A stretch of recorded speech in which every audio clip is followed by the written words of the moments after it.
Welcome to another episode of the magazine.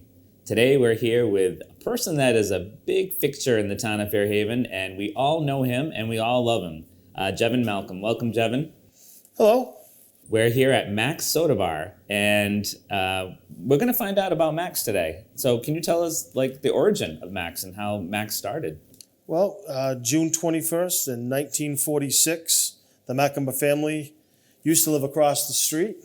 This is all from what I've been told. But they thought they would start a little business and see how it goes. And if it didn't work out, they would have put another house up. So it's history made itself there. And they owned it for a good length of time. And then they moved on. And I believe Miles Carroll took over. Then the Deck Straits. And then Donald Blanchette took over in 1990. And I bought it from Donald in 1991, and I've been here ever since. And how old were you when you bought it from Donald? I just turned 19, just fresh out of college. 19 years old. Wow. That's young to have a business. Yeah, I had a 5-year plan to, set up a business and then use it as a stepping stone to move on to something bigger. But I fell in love with Fairhaven and the people, and I'm still here 30 years later. So tell us about the early years. How was it as a 19-year-old to start a business out? The learning curve was a little tough to deal with. I mean, I've always worked in the industry since I was 12, college and all that, but between cooking and running a place was a little difficult, especially being thrown in. When I took over in July, you have a lot of summer residents, and it's just really busy. So that was the good part. Not realizing that as soon as fall turns around, it dies off to nothing. So you have to stop. You have to balance out your schedule that way. But there was a lot of ups and downs. And I mean, I'm thankful for my family. They were very supportive of me and helped me. And my sister, my mom, my dad, my brothers, they all pitched in to help keep me going. So. Speaking of family, everyone wants to know how Mac's got its name. Well, it's named after the Malcome family, I would believe. And it just kind of stuck and still here today. And hopefully it's going to be that way for a long time. Great. So Jevon, tell us about a typical day here at Mac's Soda Bar.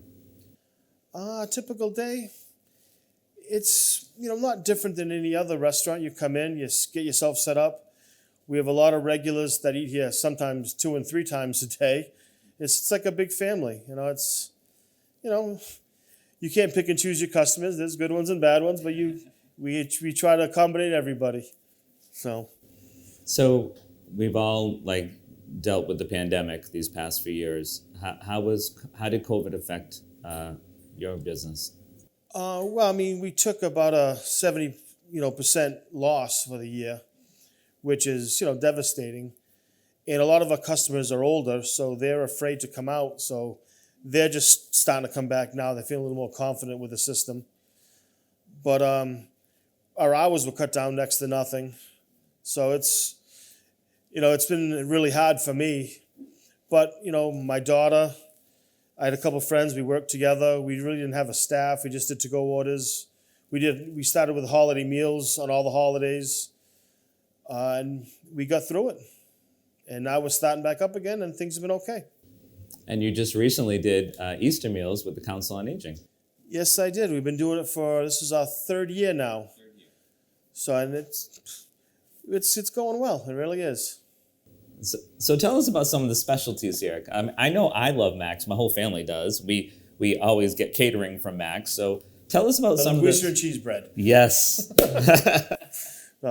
Well, I was thinking of that because I made that for you for one Easter. Then yes. I did it again this Easter, actually. But Mac's is kind of, it's got the regular breakfast, lunch, diner type stuff. And then we have some specialties that I do. I've got a French cooking background. So It's kind of a spin-off. So we do a coquille Saint Jacques, but we also do fish and chips. We have a well-rounded menu. And I don't know.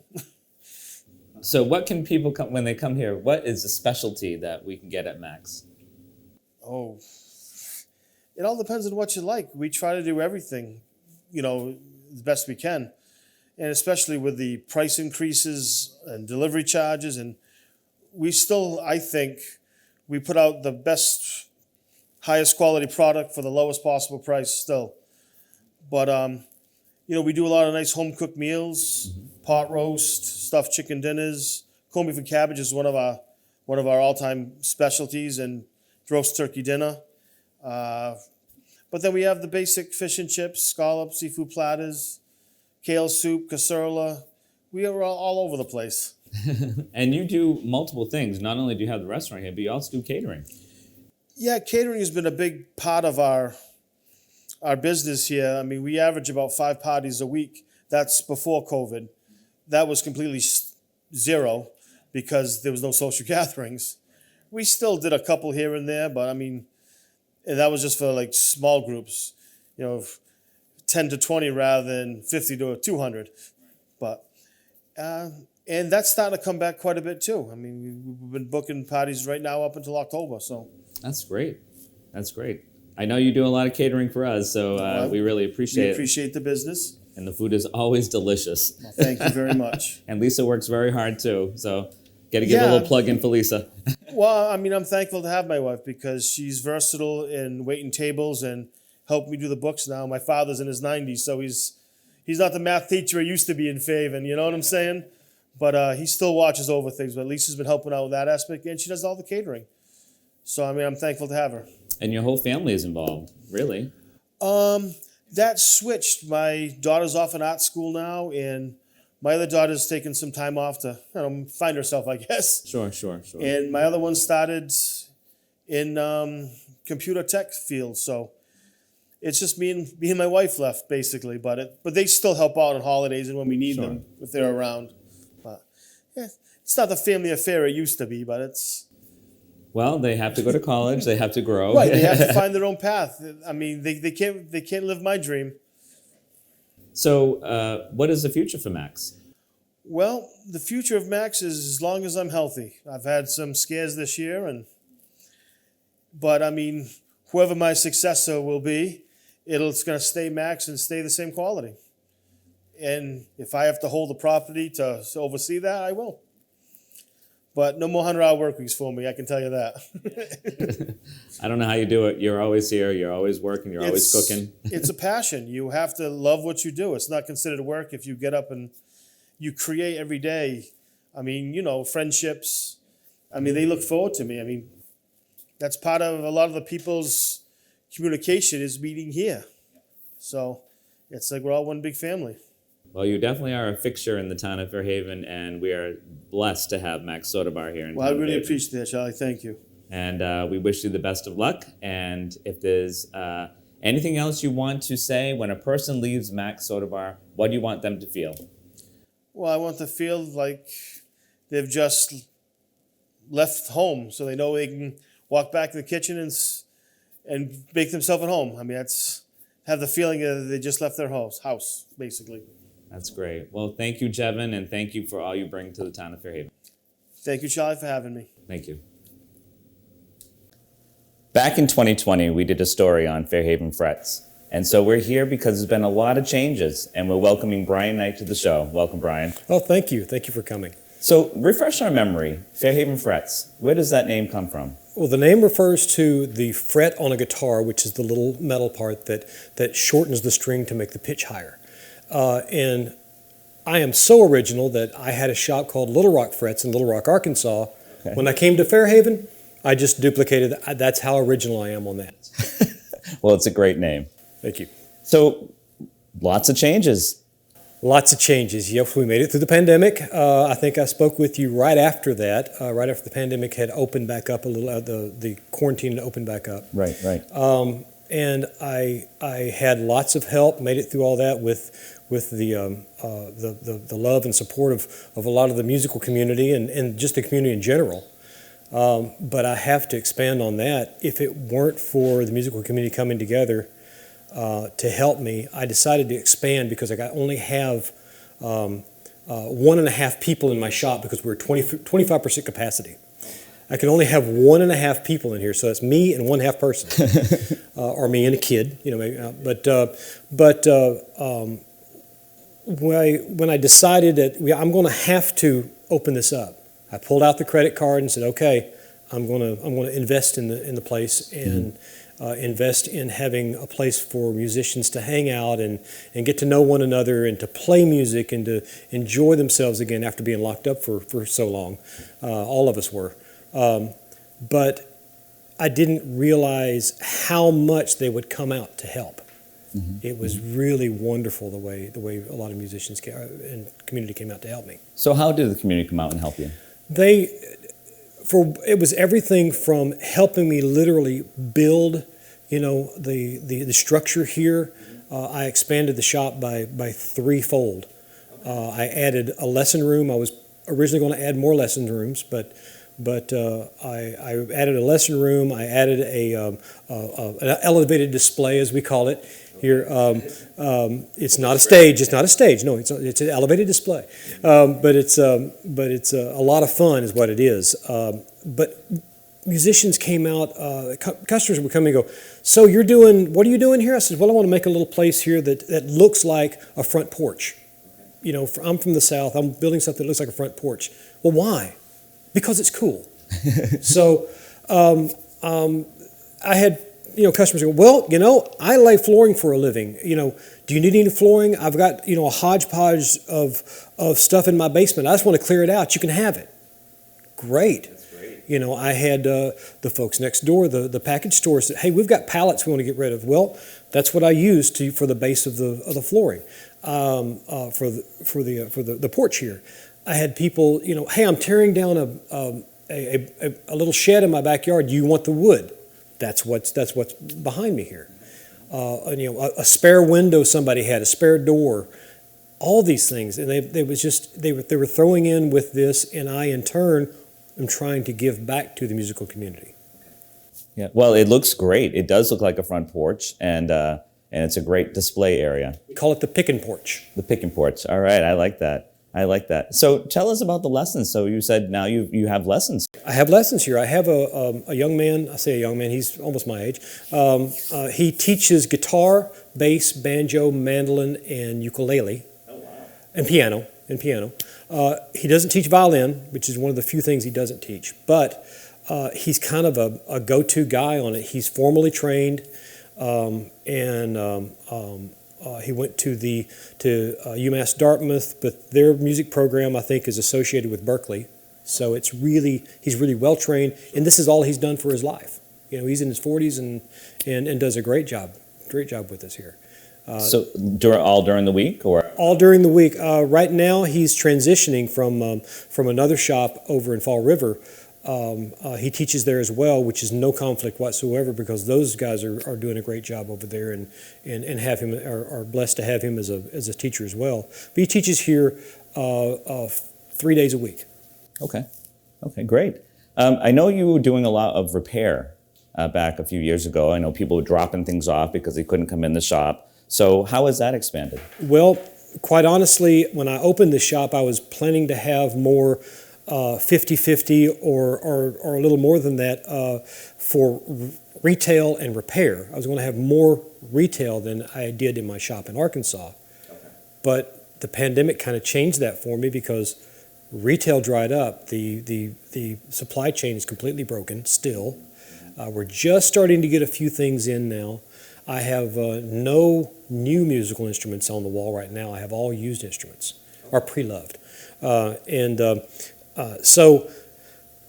the repair side has really been the engine that's kept the place going, you know. And my goodness, there are a lot of musicians in this area. I'm also drawing people from Boston area, north of Boston. I'm drawing people from the islands, from Martha's Vineyard and Nantucket. People are coming over I had a guy come over the ferry last week just to bring me his guitar to work on because he had heard about me. So it was really, the word of mouth is I've just been blessed by all these folks. That's awesome. So do you just repair guitars? I repair all string instruments. I've done work on bouzouki. I've done work on guitarras, guitarrones, the big Spanish basses. I've done work on pipos, which are Chinese. Mm-hmm. I've done almost anything with strings on it. Oh, that's awesome.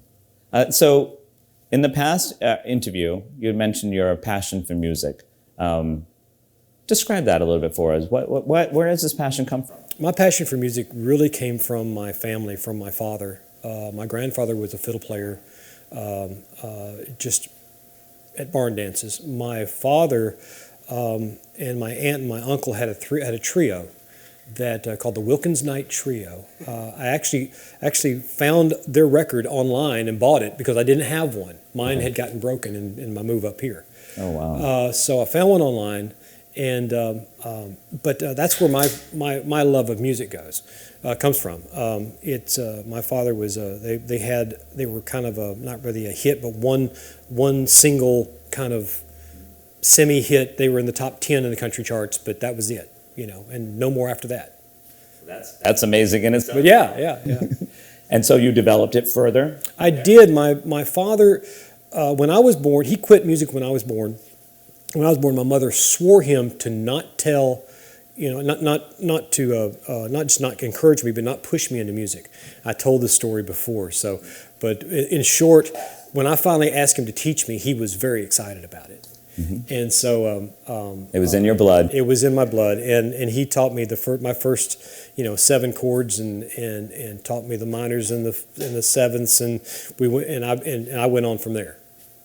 Well, David Foto, our producer here, is a musician, and so he's advanced and done so many things when growing up and growing into the music industry and having a band and everything like that. Do you have similar stories there? I have some of those, yeah. Probably not as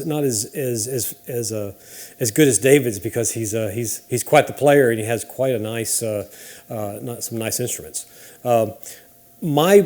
One of my earliest stories is that I was playing 6 nights a week in a bar band, and we had just worked with the Drifters. We'd done about a 6-month little short tour with the Drifters as a backup band for them.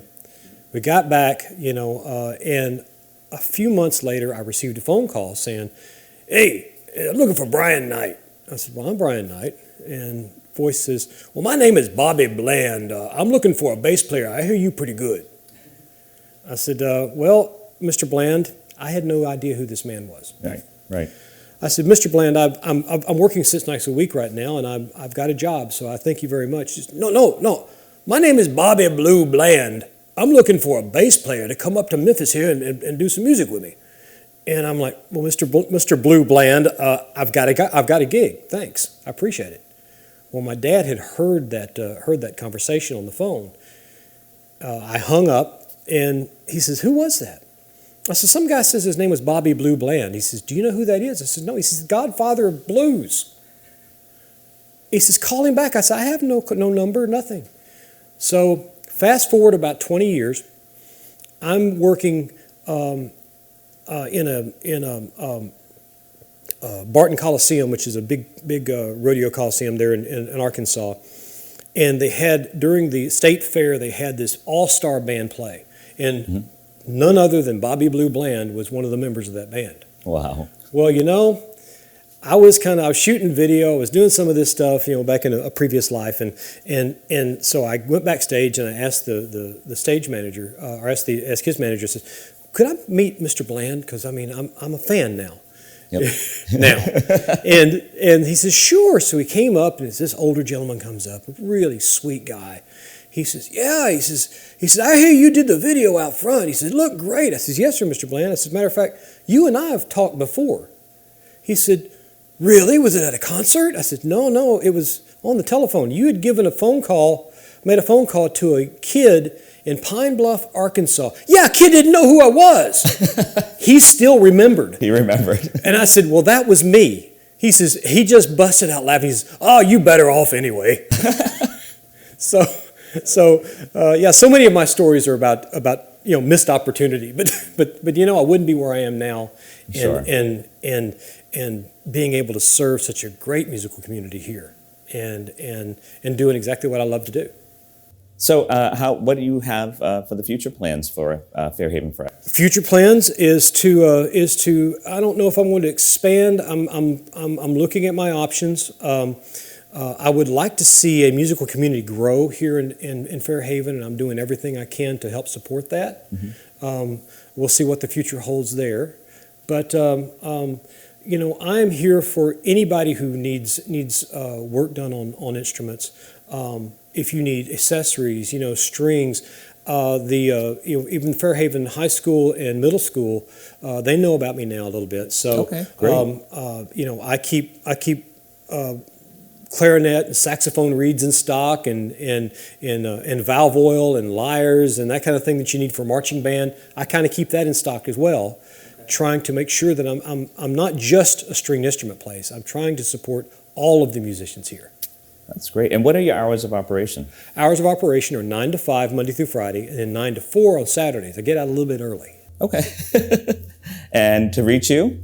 To reach me, you can reach me at Bryon, Bryon, at fairhavenfrets.com, or you can reach me at my phone number, which is 508-433-FRET. That's 433-3738. And you can send a text to that number as well. You can make a phone call. You can come by. I'd love to see you. Come by, hang out with me, have a cup of coffee. We'll talk music. We'll talk football. We'll talk whatever you want to talk. Maybe not so much politics. That's good. So I know a lot of people have heard about you, found out, and really want to be a part of this. So my other question is, you're from Arkansas. Yes. Okay. What made you choose the beautiful town of Fairhaven? My wife was born in Milton, Massachusetts. Okay. And she lived here briefly. Then she moved to New Hampshire. And then they moved when she was 6 years old down to Arkansas. But she spent all of her summers on Sconticut Neck. Okay. Her grandmother owned a little cottage down the neck here, right next to the Girl Scout Island. Okay. And a lot of your viewers know exactly where that is. Yes. And she always wanted to come back. So she finally talked me into coming up here. And no, I told her wherever she wants to be, that's where my home is. So we came up here. She came up here, got a job. I brought the kids up when they got out of school. And I now have a son that attends BU. He's an engineering student. I have a daughter who goes to New Bedford Voc, and she's into all things. She's into diesel mechanics. Okay. So very good. She's they're thriving here. This is exactly what we wanted for our family. So we love it up here. Well, we're really glad that you came to Fairhaven, and we're glad that you bring such a new aspect to our community with music and the opportunities for music. Not just music, but just love of music, love of art in all its forms. So absolutely. So what else would you like our viewers to know? There's something that I do for my customers it's kind of an invitation-only thing, but if you come in, you'll get invited. So we do a little guitar circle, and it's actually become just a musical circle completely. We literally get in a circle in this room, up to about 20 people, and we have a saxophone, we have trumpet, we have guitars, basses, mandolins, banjos, ukuleles. We'll take one at a time and go around, and everybody sings a song. If you don't want to, you can pass. Okay. But everybody's there enjoying music. That's on Tuesday nights. See me if you want to come. On the first Wednesday of each month, I have an open mic that's not open to the public. I'm sorry, I don't have enough room, but come see me. Okay. So, the open mic is we have the first 10 people that come in and sign up. They get up and they'll perform here on the picking porch. Okay. So it's really a lot of fun, a lot of community. If you don't play, come by and listen. Come see me. We'll figure that out. Well, it's a great way of giving back to your customers also, and Absolutely. providing them an opportunity to practice and to be heard, and also maybe other musicians can guide them. Well, exactly. Something we've found out that the guitar circle itself, and it's called a guitar circle, the instrument circle itself, is you learn so much by seeing how other people play and hearing how they approach the same song that you may sing or perform. They approach it completely differently, and you can expand your repertoire that way as well. Your repertoire of licks and your repertoire of how you play. So it's also a learning group. Absolutely. Absolutely.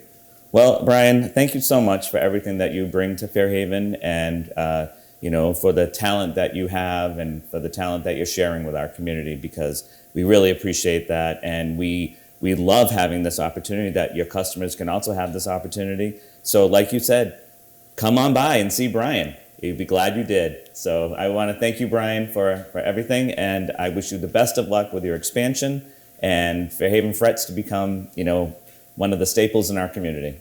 Thank you so much. Thank you, Bryon.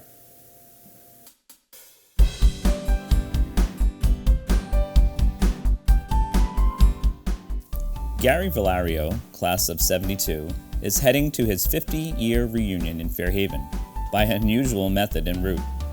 Gary lives in Palmetto, Florida with his fiancée, Darla Donovan, but on April 1st, 2022, he dipped his bicycle wheel in the Pacific Ocean at his son Mark's home in Long Beach, California, and he and Darla then embarked on a 3,000-mile bike ride across the United States. They plan to arrive in Fairhaven sometime in the latter part of June, and Gary will end his ride by dipping the wheel of his bike in the Atlantic Ocean at the West Island Town Beach. Gary's father, Herb Valario, class of '51, is sure to be there as well. Gary and Darla are riding to raise awareness and money for the Cystic Fibrosis Foundation in honor of Gary's sister Heidi's 28-year-old daughter, Libby Montigny, who is managing this awful disease. As of May 1st, Gary and Darla had reached Central Kansas and had raised 10% of their goal of $100,000. Gary recently became affiliated with Team Boomer and the Boomer Esiason Foundation for Cystic Fibrosis. Donations can be made by going to the following website. Gary and Darla's progress can be tracked on his biking blog. You can also check out Gary Valario on his Facebook page as well.